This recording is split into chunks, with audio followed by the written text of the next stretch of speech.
தயாரிப்பில் 2010 வெளியே வந்த களவாணி. கிராமத்து இளைஞனாக அறிக்கைன்ற கேரக்டரில் யதார்த்தமான நடிப்பை வெளிப்படுத்தியிருந்தார் விமல். இந்த களவாணி படம் விமலுக்கு நல்ல இமேஜை கிரியேட் பண்ணி கொடுத்தது.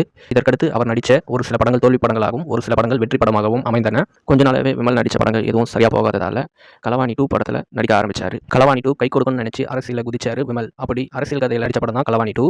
பெரிய பெரிய மாஸ் ஹீரோக்கே அரசியல் செட் ஆகாத போது சின்ன சின்ன ஹீரோக்கு எப்படி செட் ஆகும்? கிருஷ்ணா அண்ட் பிந்து மாதவியோட நடிப்பில் 2012 ரிலீஸ் ஆன படம் தான் கழுகு.